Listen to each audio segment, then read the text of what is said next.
அருட்பெருஞ்சோதி அருட்பெருஞ்சோதி தனிப்பெரும் கருணை அருட்பெருஞ்சோதி. எல்லா உயிர்களும் இம்முற்று வாழ்க, வள்ளல் மலரடி வாழ்க வாழ்க, கொல்லா விரதம் குவல எல்லாம் ஓங்குக, நல்லோர் நினைத்த நலம் பெறுக, நன்றி நினைத்த எல்லோரும் வாழ்க இசைந்து. உலக மக்களே, அறிவார்ந்த அன்பர்களே, ஆண்மைநேய ஒருமைப்பாடுடைய அன்பர்களே, வில்லப்பம் நமக்கு அருளிய திருவிற்பாவில் 3ஆம் திருமுறையில் இரங்கல் மாலை என்ற பதிகத்தில் இருக்கின்ற பாடலுடைய விளக்கங்களை பார்த்து கொண்டிருக்கிறோம். இரங்கல் மாலை மொத்தம் 31 பாடல்களை கொண்டது. இதுவரையில் 17 பாடல்களுடைய விளக்கங்களை நாம் பார்த்திருக்கிறோம். அந்த 17 பாடல்களுடைய விளக்கங்களின் சுருக்கம், அதன் பிறகு இந்த பாடலுடைய விளக்கத்தை பார்க்க போகிறோம். சமயங்களும் மதங்களும் மார்க்கங்களும் சூழ்ந்திருந்த காலகட்டங்களில் வல்லப்பமானவர்கள் ஒரு தாயின் வழியாக இந்த மண்ணுலகை வருவிக்க உற்று 9வது ஆண்டிலே வருவிக்க உற்று 9வது ஆண்டிலே இறைவன் ஆட்கொண்ட பிறகு இறைவன் யார் என்ற நிலையை தெரிந்து கொள்கிறார். இறைவன் ஆட்கொண்டாரை தவிர, மறைப்பை நீக்கினாரை தவிர எந்த ஒரு அருளையும் அவர் கொடுக்கவில்லை.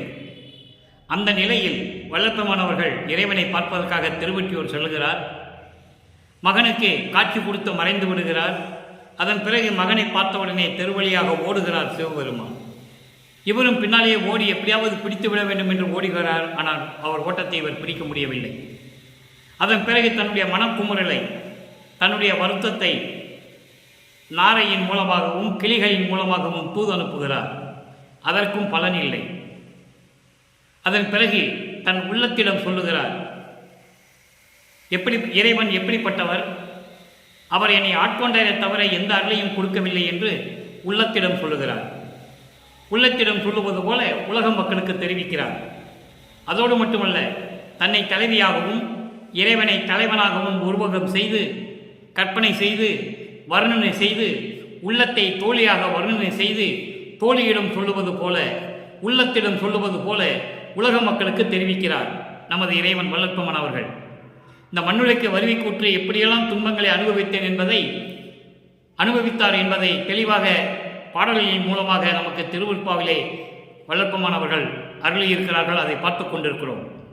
சமயங்களும் மதங்களும் மார்க்கங்களும் சார்ந்த நிலையில் எப்படி இறைவனை வேண்டினார், இறைவனை எப்படியெல்லாம் உருவகப்படுத்தினார் என்பதையும், அதன் பிறகு சமரச சுத்த சன்மார்க்கத்தை பெற்ற பிறகு இறைவனை அருட்பெருஞ்சோதி ஆண்டவர் எப்படி சொல்கிறார் என்பதையும், அவரிடம் எப்படியெல்லாம் அருளை பெற்றுக்கொண்டார் என்பதையும் பார்த்து கொண்டிருக்கிறோம், ஒப்பிட்டு பார்த்து கொண்டிருக்கிறோம். ஏனால் 1ஆம் திருமுறையிலிருந்து 4ஆம் திருமுறை இருக்கிற பாடல்களுக்கு முழுமையான விளக்கம் 6ஆம் திருமுறையில் இருக்கிறது. ஏனால் சமரச சுத்த சன்மார்க்கத்தை பெற்ற பிறகு எப்படியெல்லாம் இறைவனிடம் அருளை பெற்றுக்கொண்டார் என்பதை உலக மக்களுக்கு தெரிவிக்க வேண்டும். காரணம், அவர் சமயங்களையும் மதங்களையும் மார்க்கங்களையும் பின்பற்றி இருந்து கொண்டிருந்தார். அதன் பிறகு இறைவன், மகனே இதெல்லாம் உனக்கு தேவையில்லை, சமயங்கள் மதங்கள் மார்க்கமுடைய காலம் முடிந்து விட்டது, இப்போ சமரச சுத்த சன்மார்க்க காலம் தொடங்கிவிட்டது, அதனால் அது தேவையில்லை என்று சொல்லி சமரச சுத்த சன்மார்க்கத்தை தன் மகனிடம் ஒப்படைக்கிறார். அதற்காகத்தான் அவர் வருவிக்க உற்றவர் என்பதை திருவிற்பாவில் நாம் கண்ட உண்மை. ஆன்ற சன்மார்க்கம் அணிபெற என்னைத்தான் ஈன்று அமுதளித்த இனிய நற்றாயே என்று சொல்லுவார். அதற்காகவே நான் வருவிக்க உற்றவன் என்று சொல்லுவார். உலக மக்களை எல்லாம் ஒன்றாக திரட்டி சமரச சுத்த சன்மார்க்கத்திலே சேர்த்து அதன் நெறிமுறைகளை கற்றுக் கொடுத்து அவர்களும் இந்த உலகத்திலே எல்லா பலன்களையும் அடைய வேண்டும், எல்லா இன்பங்களையும் பெற வேண்டும் என்பதற்காகவே நான் இறைவனாகவே வருவிக்க உற்றேன் என்று ஒரு பாடலிலே சொல்லுகிறார். அதன் பிறகு சமரச சுத்த சன்மார்க்கத்தை பெற்ற பிறகு இதையெல்லாம் நீக்கிவிட்டு எப்படியெல்லாம் இறைவனிடம் அருளை பெற்றுக்கொண்டார் என்பதை ஒவ்வொரு பாடலின் மூலமாக ஒப்பிட்டு பார்த்து கொண்டிருக்கிறோம். அந்த வகையில் இன்று நாம் பார்க்க வேண்டிய பாடல் 3ஆம் திருமுறை 3வது பதிகம் இரங்கல் மாலை 18வது பாடல். இந்த பாடலுடைய விளக்கத்தை பார்த்த பிறகு இந்த பாடலுக்கேற்ற கருத்துக்கள், பொருள் எப்படி 6ஆம் திருமுறையிலே ஒவ்வொரு பாடலிலும் இருக்கிறது, அந்த பாடல் எந்த பதிகத்திலே இருக்கிறது என்பதை இறைவனால் விளக்கம் கூறப்பட்டு பெறப்பட்டு நான் இந்த விளக்கத்தை உங்களுக்கு தெரிவித்துக் கொண்டிருக்கிறேன், சொல்லிக் கொண்டிருக்கிறேன். 18வது பாடல். இறையார் ஒற்றியூரினிலே இருந்தார், இனியார் என் கணவர் மறையார், எனக்கு மாலையிட்டார் மறுவார், மாலையிட்டார் மறுவார் என்னை என்ன வஞ்சனையோ பொறையார் இரக்கம் மிக உடையார் பொய் ஒன்று உரையார் பொய் அல்லடி தோழியிடம் சொல்கிறார். தன்னை ஒரு தலைவியாக உருவகப்படுத்தியதனால், பெண்ணாக உருவகப்படுத்தியதனால் உள்ளத்தை தோழியாக உருவகப்படுத்தி கற்பனை செய்து தோழியிடம் சொல்லுகிறார். நாம் உள்ளத்திடம் சொல்லுவது போல எடுத்துக்கொள்ள வேண்டும். உள்ளத்திடம் சொல்லுவது போல உலக மக்களுக்கு எப்படி சொல்லுகிறார் என்பதை எடுத்துக்கொள்ள வேண்டும். பொய் அல்லடி குறையா மதி வான்முகத்தாய், குறையா மதி வான்முகத்தாய், என் குறையை எவருக்கு கூறுவேனே. அவனால் இந்த மண்ணுக்கு வருவிக்க உற்று, இறைவனால் இந்த மண்ணுக்கு வருவிக்க உற்று நான் பட்ட துன்பங்களை போய் நான் யார்கிட்ட சொல்லுவேன்? இறைவன் வந்து ஆட்கொண்டானை தவிர நான் யார்கிட்ட சொல்லுவேன் என்பது போல இந்த பாடலை நமக்கு அருளி இருக்கிறார்கள். இந்த பாட்டுடைய பத உரை பாருங்க, அதன் பேர் தெளிவுரை விளக்கம். இறையார், இறையார் என்றால் கடவுள், இறைவன். இறையார் என்பது இறைவன், திருவொற்றியூரிலே இருக்கின்ற இறைவன். திருவொற்றியூரில் இருக்கின்ற இறைவன் என்று சொல்லுகிறார். ஆறாம் திருமுறைக்கு சமரச சுத்த சமாஜத்தை பெற்ற பிறகு ஆறாம் திருமுறையிலே எப்படி சொல்வார்? அருப்பெருஞ்சோதி என்று சொல்லுவார், தனித்தலைவர் என்று சொல்லுவார், அருப்பெருஞ்சோதி என்று சொல்லுவார், விமலன் என்று சொல்லுவார், நிமலன் என்று சொல்லுவார். நீங்கள் நல்லா கவனிச்சுட்டே வரணும். இறையார் என்பது இறைவன், திருவொற்றியூரனார், திருவொற்றியூரில் இருக்கின்ற இறைவன். இனியார் மிகவும் இனிமையாக பேசக்கூடியவர். இனியார் என் கணவர், அவர் என் கணவர் என்று சொல்லுகிறார். கணவர் என்பது என்னை ஆட்கொண்ட இறைவன். தன்னை பெண்ணாக உருவகப்படுத்தி இந்த பாடலை நமக்கு அருளி இருந்ததனால் இறைவனை கணவர் என்று சொல்லுகிறார். ஏனால் மாலையிட்டார் என்று சொல்லுகிறார். அப்போ மாலையிடும்போது கணவர் என்று சொல்லுகிறார். இறைவன் தன்னை ஆட்கொண்டார் என்பது பொருள். உலக மக்களுக்கு சொல்லும் பொழுது இறைவன் என்னை ஆட்கொண்டார் என்று சொல்ல வேண்டும். மறையார், மறையார் என்றால் ஞானம் உடையவர், நீதியோடு நீதி நெறிகளோடு விளங்கிக் கொண்டிருக்கின்ற ஞானமுடைய மெஞ்ஞானமுடைய இறைவன். அப்படிப்பட்ட இறைவன் எனக்கு மாலையிட்டார், என்னை ஆட்கொண்டார். மாலையிட்டார் என்பது ஆட்கொண்டார். என்னை ஆட்கொண்டார் மறுவார், திரும்பி வந்து என்னை அணைத்துக் கொள்ளவில்லை, என்னை வந்து பார்க்கவில்லை. மாலையிட்டதோடு சரி, ஆட்கொண்டதோடு சரி, ஆட்கொண்ட பிறகு எந்த ஒரு அருளையும் எனக்கு கொடுக்கவில்லை. என்ன வஞ்சனையோ, யார் செய்த சதியோ தெரியவில்லை, என்ன வஞ்சனையோ தெரியவில்லை எனக்கு. அப்படிப்பட்ட இறைவன் யாருன்னா பொறையார். பொறையார் என்றால் பொறுமையானவர், ரொம்பவும் பொறுமையானவர், இரக்கம் மிகவும் உடையவர், பொய் சொல்லாதவர். இது உண்மை தோழி, பொய் அல்லடி.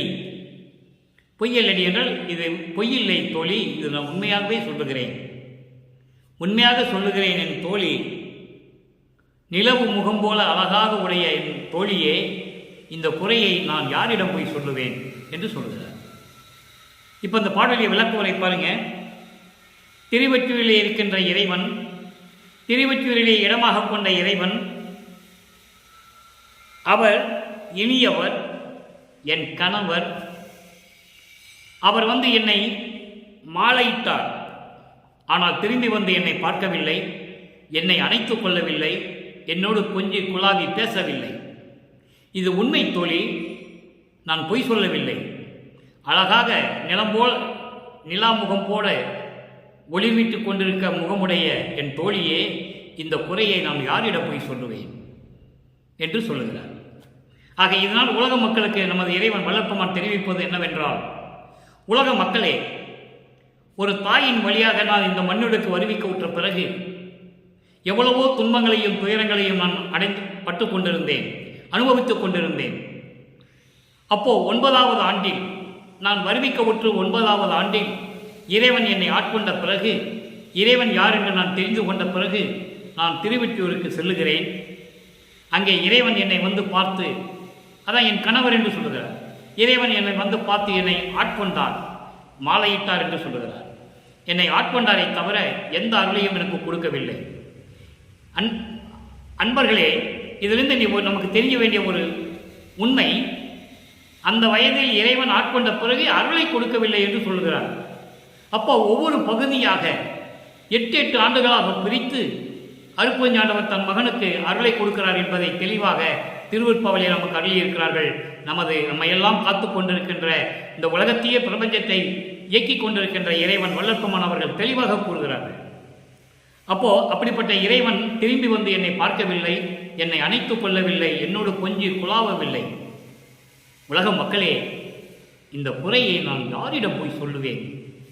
என்னை ஈன்ற தந்தையே, என்னை பெற்றெடுத்த தாயே என்னை கண்டுகொள்ளவில்லை, எனக்கு எந்த அருளையும் கொடுக்கவில்லை. இந்த குறையை நான் உலகில் யாரிடம் போய் சொல்லுவேன் என்று சொல்லி உலக மக்களுக்கு தெரிவிக்கிறார்கள் நமது இறைவன் வல்லற்பெருமான் அவர்கள். இப்போ இந்த பாடலில் கூறப்பட்ட ஒரு 3 நிலைகள். ஒன்று, திருவொற்றில் இருக்கின்ற இறைவன் என்று சொல்கிறார், என்னை ஆட்கொண்ட இறைவன் என்று சொல்கிறார், கணவர் என்று சொல்கிறார், என்னை ஆட்கொண்ட இறைவன் என்று சொல்கிறார். இது ஒரு நிலை. அதன் பிறகு அருளை கொடுக்கவில்லை, எனக்கு மாலையிட்டாரை தவிர மறுவார் என்று சொல்லுகிறார். என்னை ஆட்கொண்டாரை தவிர எனக்கு எந்த விதமான ஒரு அருளையும் கொடுக்கவில்லை. அவர் பொறுமையானவர், இனிமையானவர், இரக்கமுடையவர், பொய் சொல்லாதவர். இந்த 3 நிலைகளுக்கும் 6ஆம் திருமுறையிலே எப்படி விளக்கம் தருகிறார், சமரச சுத்த சன்மார்க்கத்தை பெற்ற பிறகு எப்படியெல்லாம் விளக்கம் கொடுக்கிறார் என்பதை நாம் பார்க்க போகிறோம். நன்றாக கவனியுங்கள். 6ஆம் திருமுறை 20 பதிகம் 20 பிள்ளை பெரு விண்ணப்பம். பிள்ளை தந்தையிடம் விண்ணப்பம் வைக்கிறார், மகன் தந்தையிடம் அருட்பெருஞ்ஞாண்டவரிடம் விண்ணப்பம் வைக்கிறார். எப்படி? 38வது பாடல் 3ஆம் திருமுறையில் இருக்கின்ற 18வது பாடலுக்கு 6ஆம் திருமுறையிலே பிள்ளை பெருவினத்திலே 38வது பாடலிலே ஒரு விளக்கம்.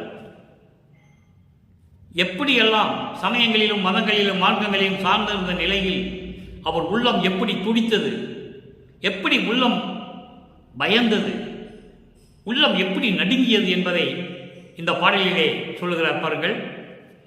கோபமே வருமோ, கோபமே வருமோ, காமமே வருமோ, கொடிய மோகங்களே வருமோ, சாபமே அணைய தடை மதம் வருமோ, தாமத பாவி வந்திடுமோ, பாவமே புரியும் லோகமே வருமோ,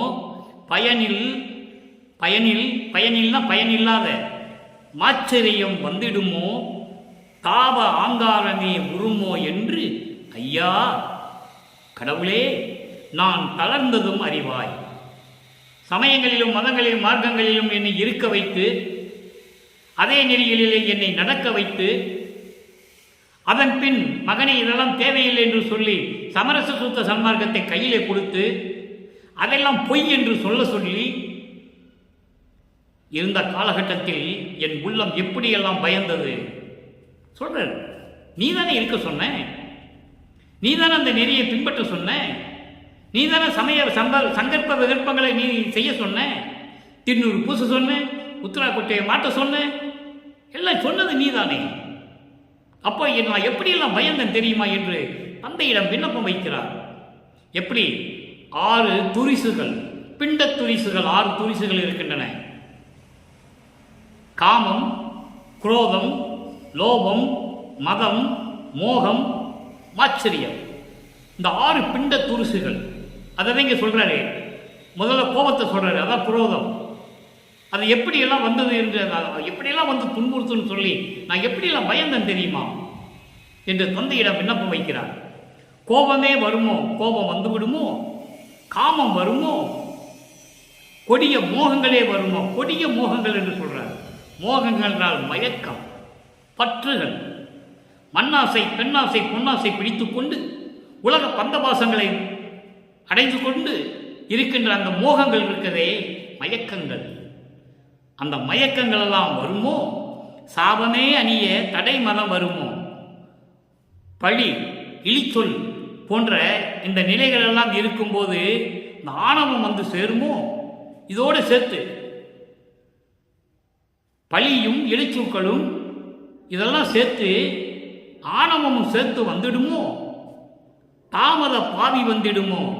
தாமசம் என்னும் பாவி உடையவன், பாவியான், தாமச குணமுடையவன், தாமச குணமுடையவன். எதையும் தீய செயல்களே செய்து கொண்டிருக்கின்ற அந்த தாமச குணமுடையவன், அந்த பாவி வந்துடுமோ. பாவமே புரியும் லோகமே வருமோ. பாவங்களை செய்யக்கூடிய அந்த கடும் பற்று என்பது மாச்சரியம். மாச்சரியம் என்பது முரண்பாடுகள், வேறுபாடுகள், கஞ்சத்தனம் என்று கூட சொல்லுவார். உலோகத்தை கஞ்சத்தனம் என்று சொல்லுவார். கஞ்சத்தனம் ஒருத்தனுக்கு இருந்தால் அவனுக்கு எப்படி இருக்கும்?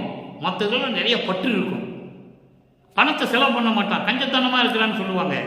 அவன் ஒரு பைசா கூட செலவு பண்ண மாட்டான்ப்பா, கஞ்சத்தனம் கொண்டவன் என்று சொல்லுவார்கள். அப்படின்னா அவன் பணத்தின் மீது பற்று உடையவன், கடும் பற்று உடையவன். இப்படி ஒவ்வொன்றிலையும் கடும் பற்று இருக்கின்றவன். அதான் லோபம் என்று சொல்லுகிறார். காமத்திலே கடும் பற்று கொண்டிருப்பவன், மிகவும் கோபமாக இருக்கின்றவன், இப்படியெல்லாம் இருக்கிறது தான் லோபம் என்று சொல்லுகிறார். கஞ்சத்தனம் அதாவது கடும் பற்றோடு இருக்கின்றவர்கள். அடுத்து பயனில்லாத மாச்சரியம். மாச்சரியம் என்பது முரண்பாடுகள் என்பது பொறாமை. இந்த பொறாமை வந்துடுமோ, தாப ஆங்காரமே வந்துடுமோ, மனம் துயரம் பெறக்கூடிய அந்த அகங்காரம் இருக்கிறதே, மனம் புத்தி சித்தி அகங்காரம் என்று சொல்லுவார். அந்த கரணங்களிலே அது வரும். அப்போ அந்த அகங்காரமும் வந்து விடுமோ என்று, கடவுளே ஐயா நான் தளர்ந்ததும் நீ அறிவாய். அப்போ கோபம், காமம், மோகம், மதம், மாச்சரியம், லோபம், இந்த 6 பிண்ட துரிசுகள் எப்போ வந்து என்னை துன்புறுத்துமோ என்று எனக்கு தெரியவில்லை. ஐயா கடவுளே நான் தளர்ந்ததும் நீ அறிவாய். நான் எப்படியெல்லாம் இப்படி துன்பப்பட்டேன் என்பது நீ தெரிந்தது தானே, நீ அறிந்தது தானே என்று சொல்லி விண்ணப்பம் வைக்கிறார். ஆக இதில் நாம் தெரிய வேண்டியது என்னவென்றால், மதங்களையும் மார்க்கங்களையும் பற்றுகளையும் இப்படியே சார்ந்திருந்தால் எப்படியெல்லாம் உள்ளம் பயம் வரும், எப்படி நடுக்கம் வரும், எப்படி அவன் நிம்மதியாக இருக்க முடியும் என்பதை உலக மக்களுக்கு தெரிவிக்கிறார். அப்போ சுத்த சன்மார்க்கத்துக்கு வந்துவிட்டால் இதெல்லாம் நீங்கிவிடும். சமரச சுத்த சன்மார்க்கத்துக்கு வந்துவிட்டால் இதெல்லாம் இந்த 6 துரிசுகளும் வராது. கோபம் வராது, காமம் வராது, மோகம் வராது. நல்லா புரிஞ்சுக்கணும் நீங்க. ஆணவம் வராது, முதல்ல அடக்கம் வந்துவிடும். ஆணவம் வராது, இப்படி எல்லா குணங்களையும் நீக்கிவிடலாம். லோபம் வராது, கடும் பற்று வராது, மாச்சரியம் வராது, பொறாமை வராது. இது சமரச சுத்த சன்மார்க்கத்தின் நெறிகள். அதான் உலக மக்களுக்கு சொல்றாரு. அதை நீங்க நல்லா புரிஞ்சுக்கணும். அவருக்கு வரும்னு அவர் சொல்லலை. இதை தவறாக மக்களிடம் சொல்லிக் கொண்டிருக்கிறார்கள். அவர் இப்படியெல்லாம் சொன்னாரு, இப்படியெல்லாம் வேண்டினாரு, இப்படியெல்லாம் அழுதாரு, புரண்டாரு, தெருவில் உருண்டாரு, அப்படிலாம் சொல்லுவாங்க. அதெல்லாம் இல்லை. அவர் ஏற்கனவே இறைவனாகவே வருவிக்க உற்றவர். மறைப்பு நிலை இருந்தது. காரணம், அவரை சமயங்களிலும் மதங்களிலும் மார்க்கங்களிலும் நிற்க வைக்க வேண்டும், அதை அனுபவிக்க வைக்க வேண்டும் என்பதற்காகவே இறைவன் தன் மகனை சமயத்திலும் மார்க்கங்களிலும் அந்த பற்றுகளில் நீடிக்க செய்கிறார். காலம் வருகிறது, நேரம் வந்துவிட்டது, அதை நீக்க சொல்லுகிறார். அதை நீங்கள் புரிந்து கொள்ள வேண்டும். ஆக உலக மக்களே, நீங்கள் சமரச சுத்த சன்மார்க்கத்தில் இணைந்து விட்டால், சமயங்களையும் மதங்களையும் மார்க்கங்களையும் நீக்கிவிட்டு சமரச சுத்த சன்மார்க்கத்தில் நீங்கள் உள்ளே நுழைந்து விட்டாலே போதும். உங்களுக்கு கோபம் வராது, காமம் வராது, மோகம் வராது, லோபம் வராது, மாச்சரியம் வராது, அகங்காரம் வராது, ஆணவம் வராது, செருக்கு வராது. இப்படியெல்லாம் சமரச சன்மார்க்கத்தில் இருந்துவிட்டால் புதிய மனிதனாக, நல்ல மனிதனாக, உயர்ந்த மனிதனாக நீங்கள் விளங்கலாம் என்பதை வல்லற்பெருமான் இந்த பாடல் மூலமாக நமக்கு அருளியிருக்கிறார்கள். அடுத்த ஒரு நிலை பாருங்க. 24வது பதிகம் வாதனை கழிவு 18வது பாடல். 3ஆம் திருமுறையில் இருக்கின்ற 18வது பாடலுக்கு 6ஆம் திருமுறையிலே 18வது பாடல் வாதனை கழிவிலே ஒரு விளக்கம் இருக்கிறது. நல்ல கவனிங்க. அங்க மாலையிட்டார் என்று சொல்லுவார், என்னை வந்து அணைத்துக் கொள்ளவில்லை என்று சொல்லுவார். சமரச சுத்த சன்மார்க்கத்தை பெற்ற பிறகு எப்படியெல்லாம் துன்பங்களையும் துயரங்களையும் நீக்கி என்னை ஆட்கொண்டார் என்பதை இந்த பாடலிலே தெளிவாக நமக்கு அருளியிருக்கிறார்கள் நமது இறைவன் வல்லற்பெருமான் அவர்கள். அறியேன் சிறியேன் செய்த பிள்ளைகள் அனைத்தும் பொறுத்தாய். நல்ல கவனிச்சுட்டே வரணும். அறியேன் சிறியேன் செய்த பிழை அனைத்தும் பொறுத்தாய், அருள்ஜோதி குறியே குணமே பெற என்னை குறிக்கொண்டு அளித்தாய், சன்மார்க்க நெறியே விளங்க என்னை கலந்து நிறைந்தாய். அங்க பக்கத்தில் வந்து என்னை அணைச்சிக்கலன்னு சொல்லுவாரு. அது அப்போ இருந்த நிலை. அது இப்ப என்ன சொல்ற பாருங்க, கலந்தாய் என்று சொல்லுகிறார். நின்னை ஒரு கணமும் பிரியேன் பிரியேன் இரவாமை பெற்றேன். சமரச சுத்த சன்மார்க்கத்தில் இருந்தால்தான் இரவாமை பெற முடியும், மரணமில்லா பெருவாழ்வை பெற முடியும். தெளிவாக சொல்கிறார். உற்றேன் பெரும் சுகமே, உற்றேன் பெரும் சுகமே என்பது கடவுள் நிலையை நான் அடைந்து விட்டேன், சிவஞான வெளியை நான் அடைந்து விட்டேன், இறைநிலையை அடைந்து விட்டேன் என்று சொல்லுகிறார். உற்றேன் பெரும் சுகமே. இந்த பாட்டுடைய விளக்கம் பாருங்க. அறியேன் சிறியேன், என்னை யார் என்று தெரியாத நிலையில் நீ என்னை மண்ணுலக்கு வருவிக்க உற்று சமயங்களையும் மதங்களையும் மார்க்கங்களையும் பின்பற்ற சொல்லி, அப்போ நான் செய்த பிழைகள், இந்த மகன் செய்த பிழைகள், சிறியன்னா மகன், அறிவில்லாத நேரத்திலே நீ என்னை ஆட்கொள்ளாத நேரத்திலே இந்த சமயங்களையும் மதங்களையும் மார்க்கங்களையும் பின்பற்றி கொண்டிருந்த உனது மகன் செய்த தவறுகளை அனைத்தையும் மன்னித்து, அதான் சொல்ற, செய்த பிழை அனைத்தும் பொறுத்தாய், என்னை மன்னித்து விட்டாய். அரிஜோதி குறிய குணமே பெற, அரிஜோதியை பெற வேண்டும். அரிஜோதியுடைய குணங்கள் அதான் முதல்ல சொன்னார்ல, கோபம் உலகமெல்லாம் தவிக்கணும்னு சொல்லிட்டு நல்ல குணம் வந்துடும், நல்ல குணம் வந்துடும். அதாவது சத்துவ குணம் என்று சொல்லுவார். அந்த குணம் வந்துடும். அப்போ அரிஜோதியை கொடுத்து அந்த குணத்தை பெறுவதற்காக என்னை குறிகொண்டு, என்னை உன் உள்ளத்தில் நினைத்து இந்த மண்ணுலைக்க வருவழைத்து வருவிக்க செய்து எனக்கு அருளை கொடுத்தாய். அதான் இந்த வரி. அறியேன் சிறியேன் செய் பிழை அனைத்தும் பொறுத்தாய், அருள்ஜோதி குறியே குணமே பெற என்னை குறிகொண்டு, இவன்தான் தகுதியானவன் என்ற என்னை நினைத்து இந்த மண்ணுலைக்கை வருவிக்க செய்து எனக்கு எல்லா அருளையும் கொடுத்தாய். சன்மார்க்க நெறியே விளங்க, நல்ல கவனிங்க, சன்மார்க்க நெறியே விளங்க என்னை கலந்து நிறைந்தாய். சமரச சுத்த சன்மார்க்க நெறி உலகமங்கு பரப்புவதற்காகவும், உலக மக்களை எல்லாம் சமரச சுத்த சன்மார்க்க சங்கத்தில் சேர்ப்பதற்காகவும், அதன் நெறிகளை உலக மக்களுக்கு விளங்க வைப்பதற்காகவும் என்னை கலந்து நிறைந்தாய், என்னோடு இரண்டரை கலந்து கொண்டாய். நின்னை ஒரு கணமும் இனிமேல் பிரிய, காரணம் என்னை நீ கலந்து கொண்டாய், என்னோடு வந்து கலந்து கொண்டாய். இவர் போய் கலக்கவில்லை, நல்லா கவனிக்கணும் நீங்க. மகன் போய் தந்தையிடம் கலக்கவில்லை, தந்தை மகனோடு கலக்கிறார். அதுக்கு நிறைய விளக்கம் இருக்கிறது. சமயம் வரும்போது அப்பப்போ கொஞ்சம் கொஞ்சம் சொல்றேன், நல்லா கவனிச்சுக்கங்க. அப்போ ஒரு கணமும் இனிமேல் பிரியேன் பிரியேன். அடுத்து பாருங்க, இரவாமை பெற்றேன்.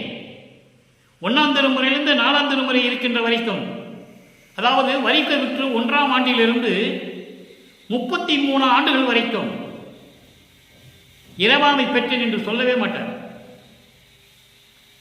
வருவிக்க விற்று 33வது ஆண்டில் சமரச சுத்த சன்மார்க்கத்தை பெற்ற பிறகு உலகியலுக்காக சென்னையிலிருந்து கிளம்பி வர்றாரு. அவர் ஏற்கனவே சிவவெளியில் இருக்கின்றவர்.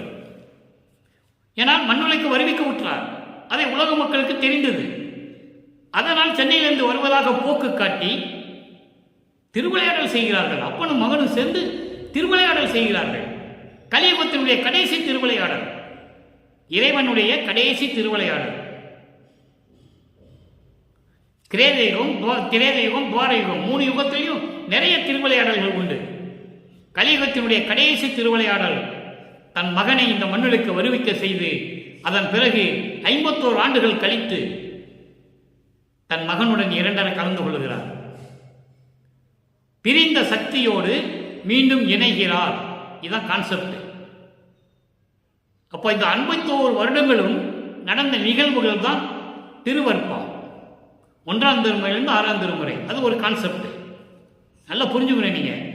அதனால தான் இறைவனை போய் கலந்து கொள்கிறார். இறைவன் தானே இவரை வருவிக்க செய்தது. நல்லா புரிஞ்சுக்கணும் நீங்க மக்களே, இறைவன் தானே வருவிக்க செய்தது. முருகனை நெற்றிக்கண்ணிலிருந்து வருவித்தார். இது புராணங்களில் உண்டு, உண்மையும் கூட. வல்லப்பமனை கூறுகிறார், உன் நெற்றிக்கணி தெரிந்து ஒரு மகனை அளித்தாய் என்று சொல்லுவார்.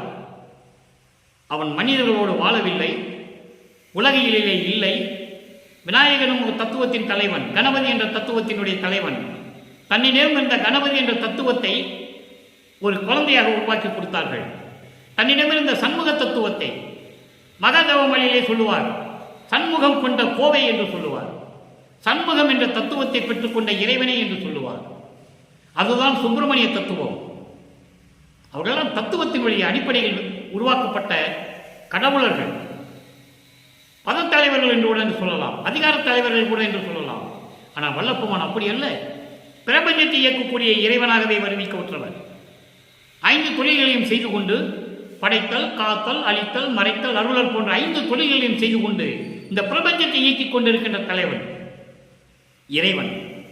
இறைவனாகவே வருவிக்கொற்றவர் என்பதை நான் பதிவு செய்ய கடமைப்பட்டிருக்கிறேன். அப்புறம் பாருங்க, இப்படியெல்லாம் இருந்து கொண்டு என்னோடு கலந்தாய், என்னை ஒரு கணமும் பிரிய மாட்டேன், இரவாமை பெற்றேன் என்று சொல்லுவார். இதே இரவாமை பெற்றேன் என்பதை இன்னொரு பாடலிலே சொல்லுவார். அன்பர்களே, இந்த பாடலெல்லாம் சொல்லும் பொழுது ஒவ்வொரு விளக்கத்திற்கும் ஒரு பாடல் வந்து கொண்டிருக்கும். நமக்கு நேரம் பற்றவில்லை, சுருக்கமாக சொல்லுகிறேன். சரியை நிலை 4ம், ஒரு கிரியை நிலை 4ம், தனி யோக நிலை 4ம் தனித்தனியாக கடந்தேன். அதை மட்டும் தனியாக சொல்லுவார். முன்னாங்க 12. ஏன்னா அது சமயங்களையும் மதங்களையும் மார்க்கங்களையும் சார்ந்த நிலைகள். அதன் பிறகு உரிய சிவஞான நிலை 4ம் அருள் ஒளியால் ஒன்றாய் கடந்தேன் என்று சொல்லுவார். அப்போ இறைவனுடைய அருள் ஒளியால் சுத்த சன்மார்க்கத்தை பெற்ற பிறகு அருள் ஒளியால் இந்த ஞான நிலையை ஒன்றாய் கடந்தேன். அந்த 4 நிலை, ஞான சரியை, ஞான கிரியை, ஞான யோகம், ஞானத்தில் ஞானம், ஒன்றாய் கடந்தேன் என்று சொல்லுவார். அதுக்கப்புறம் சொல்லுவாரு, அரிய சிவ சித்தாந்த வேதாந்தம் முதலாம் ஆரம்ப நிலைகளையும் கடந்தேன் என்று சொல்லுவார்.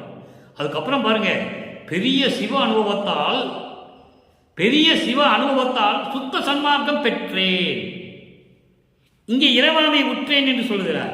அப்போ சுத்த சன்மார்க்கத்தை பெற்றேன், இரவாமை உற்றேன் அங்க சொல்லுவார். அந்த இரவாமை உற்றேன் இங்கேயும் சொல்றேன். ஏன்னா சுத்த சன்மார்க்க தலைவன் தன்னோடு கலந்து விட்டான். அப்போ இறைவன் தன்னோடு கலந்து விட்டதால் அவருக்கு இறப்பு இல்லை, மரணமில்லா பெறுவாள். ரொம்ப சாதாரணமான விளக்கம், அது அறிவு விளக்கம், இறைவனுடைய அறிவு விளக்கம் விளங்கினால்தான் இதை சொல்ல முடியும். சுத்த சன்மார்க்கத்தை பெற்றாதனால் தான் இறைவாமை விட்டேன் என்று அங்கு சொல்லுவார். பெரிய சிவ அனுபவத்தால் சுத்த சன்மார்க்கம் பெற்றேன், இரவாமை உற்றேன், கான் தோழி. அங்கேயும் தோழியிடம் சொல்லுவது போல சொல்லுவார். இங்கே அதான் சொல்றாரே, நான் என்னோடு இறைவன் கலந்து விட்டான், இனிமேல் நான் பிரிய மாட்டேன், இரவாமை உற்றேன், இரவாமை பெற்றேன், உற்றேன் பெருசுகம்.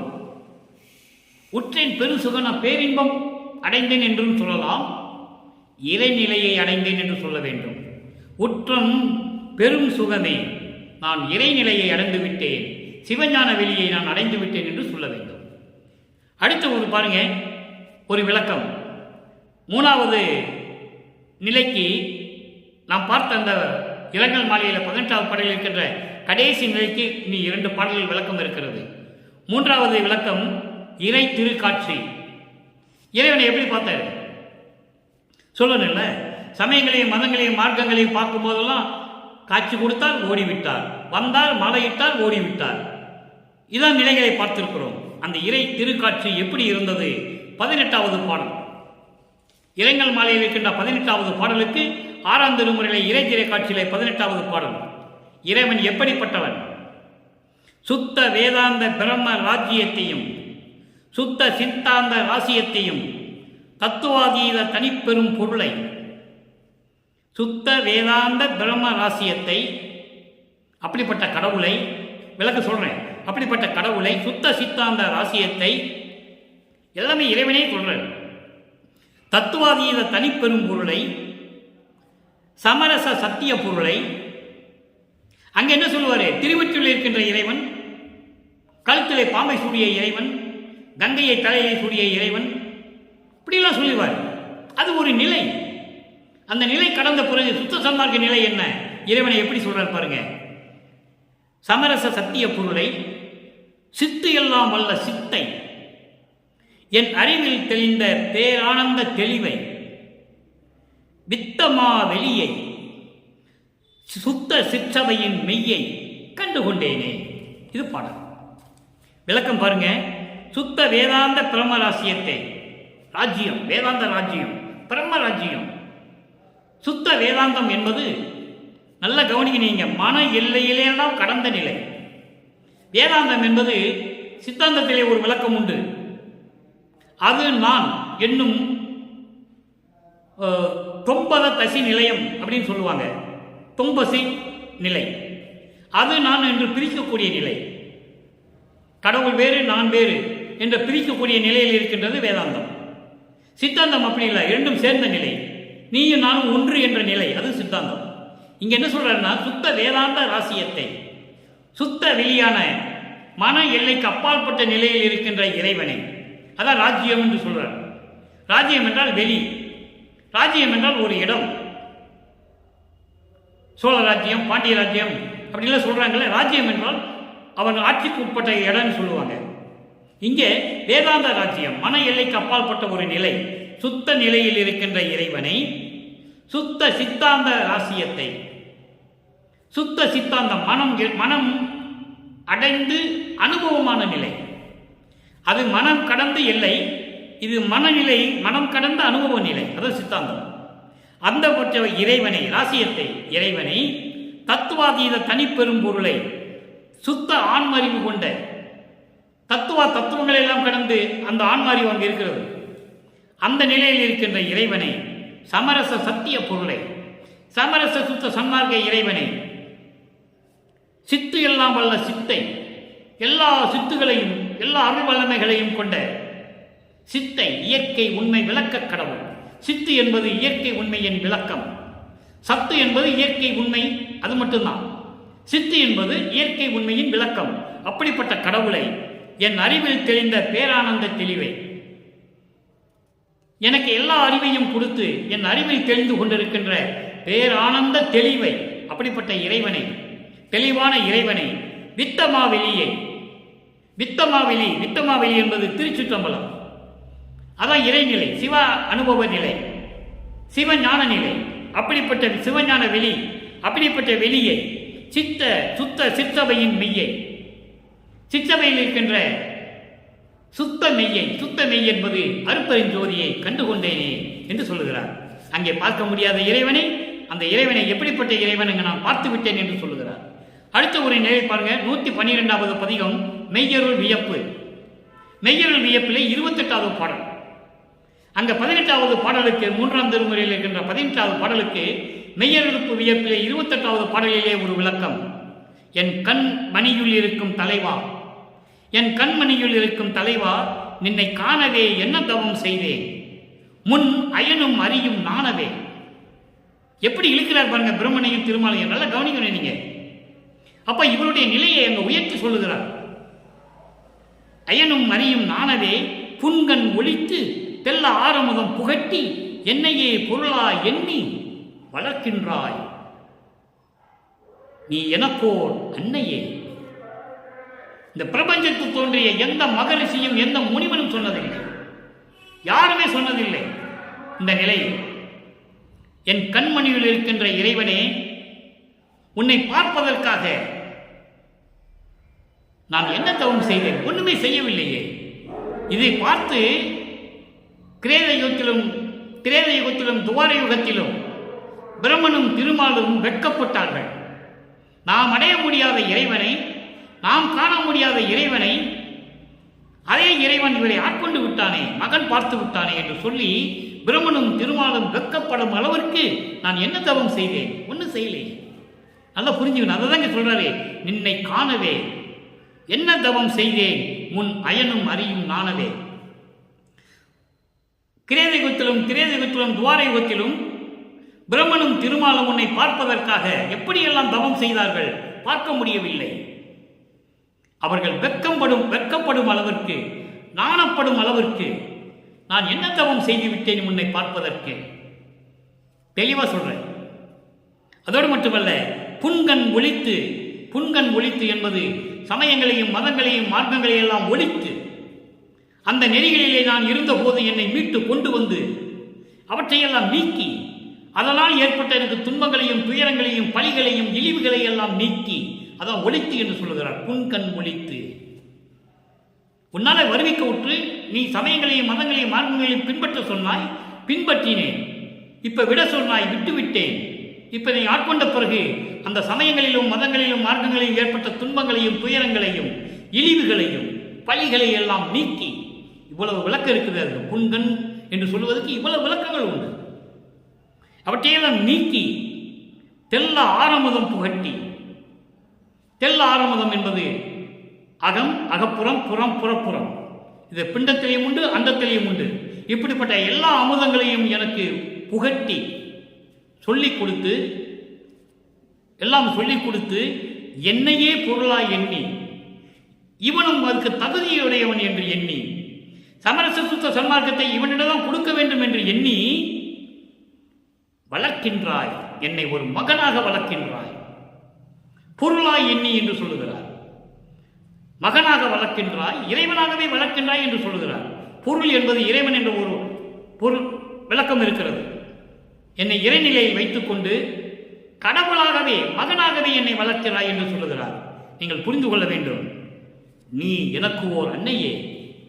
ஒரு தாய் எப்படி மகனை வளர்ப்பாளோ அதுபோன்று இந்த மகனையும் ஒரு பொருளாக எண்ணி, கடவுள் நிலையில் இருக்கின்றவன், இவன் தகுதியானவன் என்று எண்ணி, என்னிடம் சமரச சுத்த சன்மார்க்கத்தை ஒப்படைத்து பிரம்மனும் திருமாலும் வெட்கப்படும்படி அளவுக்கு நான் என்ன தவம் செய்துவிட்டேன் உன்னை பார்ப்பதற்கு.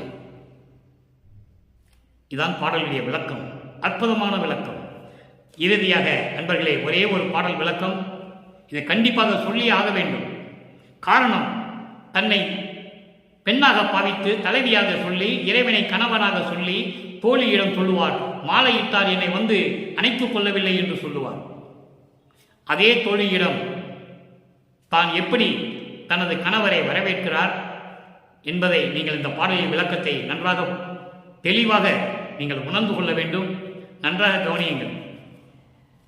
தனித்தலைவர் வருகின்ற தருணம் இது. தோழி அங்கே வரவில்லை, மாலையிட்டால் ஓடி போயிட்டார்.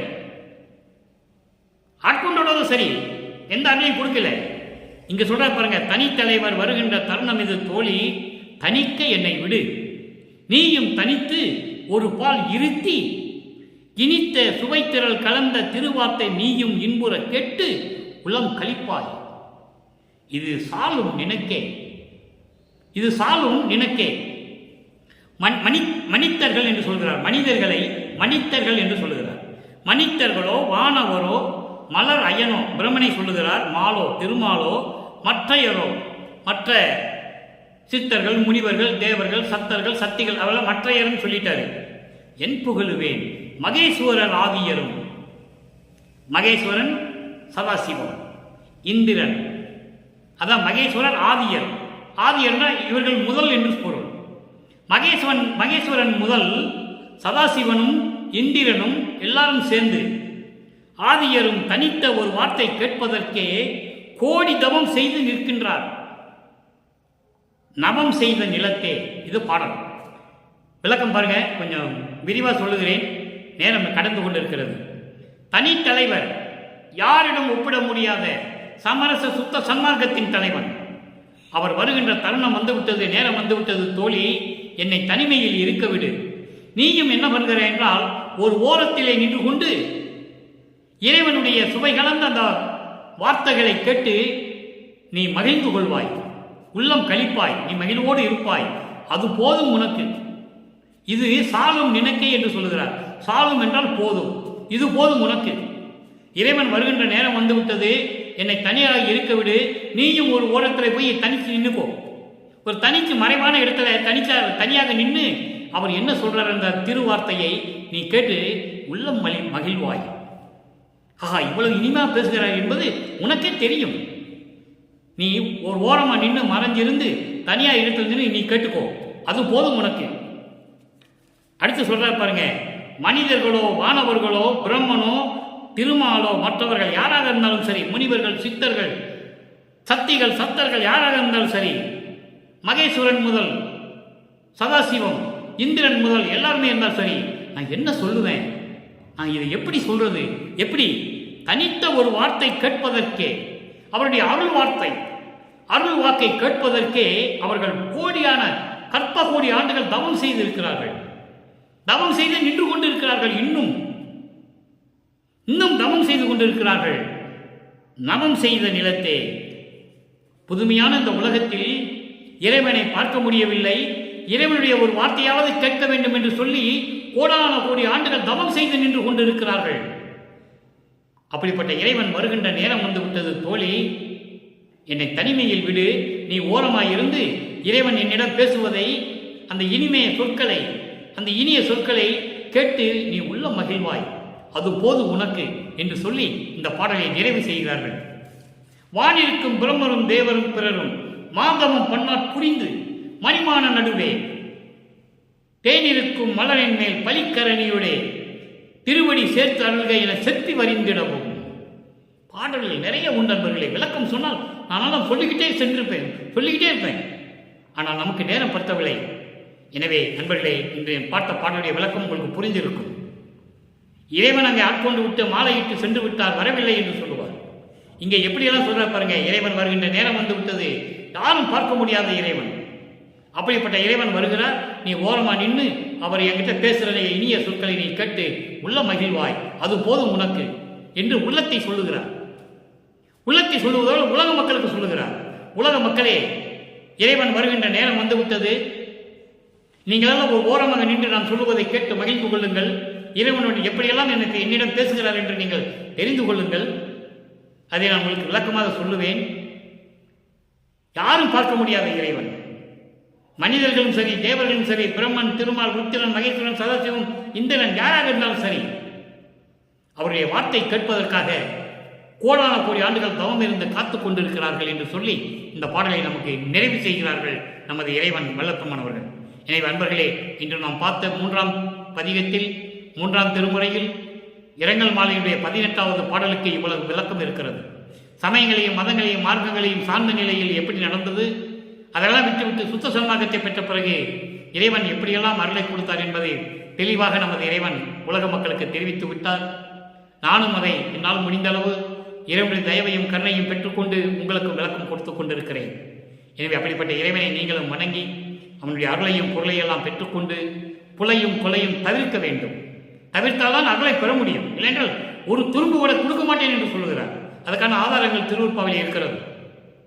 எனவே சைவ நெறியில் இருந்து கொண்டு இறைவனை வணங்கி அருட்பெருஞ்சோதி தனிப்பெருங்கனை அருட்பெருஞ்சோதி மகாமந்திரத்தை உச்சரித்து இறைவனுடைய அருளையும் செல்வங்களையும் எல்லாம் பெற்று நோயற்ற வாழ்வில் இந்த வையகத்திலே நீங்கள் வாழ்வாங்க வாழ வேண்டும் என்று வாழ்த்தி இறைவனுடைய தயவோடையும் கருணையோடையும் விடைபெறுகிறேன். இந்த வள்ளலார் ஊழியன். நன்றி, வணக்கம். அருட்பெருஞ்சோதி தனிப்பெரும் கருணை அருட்பெருஞ்சோதி.